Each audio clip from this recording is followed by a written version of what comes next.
Guys, it's less than 100 days until the Euros, so we're going to have a look at what your ideal starting 11 for England would be. We've got 10 players in here, so I just want to have a look at this team and just see if you're all in agreement with these 10. That team gets to the final.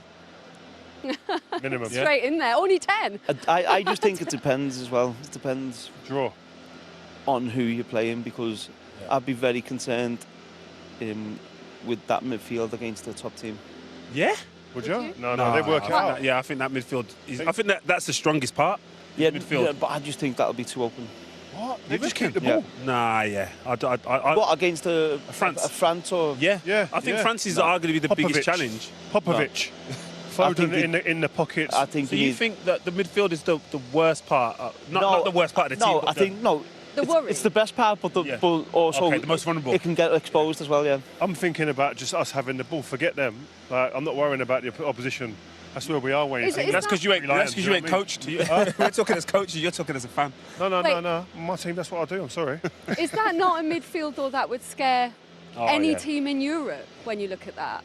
Yeah, of course it would be, but I just think. Why are you worried? Tell us. Get the handbrake off. Because you look at Phil Foden, you look at Jude Bellingham, the players who play with a freedom. So, like what we seen today with Casemiro, you leave Declan Rice in the middle of the pitch on his own, and against the top team, you'll get exposed. But I'm bringing John Stones to step in.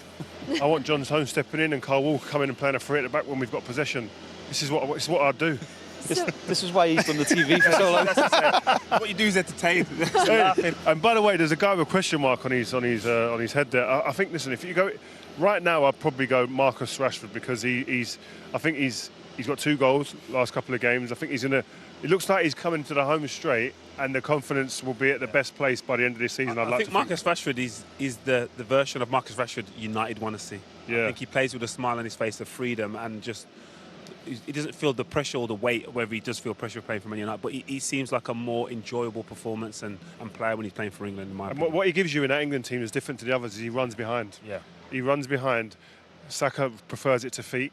So does Harry Kane. He's the gunslinger, Harry Kane. But Marcus will give you that little point of difference. But Foden and Bellingham, come on. Man. It is the one big question mark, it feels, that left-sided position, though, doesn't it? Would you agree you'd go with Rashford? Surely it's got to be Anthony Gordon on form. Definitely. No, I think that's where England are blessed. You look at the attacking players England have got. You haven't even mentioned Grealish yet. So you've got some Ollie Watkins, some very good attacking players. Bowen. But I think I probably will go with Marcus.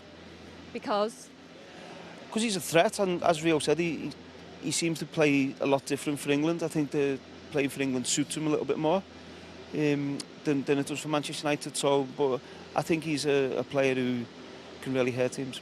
Gordon's got 9 goals, 5 assists this season, which is more than Grealish, more than Rashford, more than Eze, more than Maddison. Can play in a number of positions. Availability. I'm a big fan of Anthony Gordon, and you know that, Rio. And I think he definitely should be going in the squad if he continues this run of form. I would take him. I don't think he hasn't been in the squad yet. That would be a concern going into a tournament. But I think if you're looking beyond this tournament, given that experience and seeing what it is and getting a taste of it, I think he's played himself into a position to definitely be in that conversation to go. Rio said we can win the tournament with those 10 men. What hope do you have that we can go on and win it?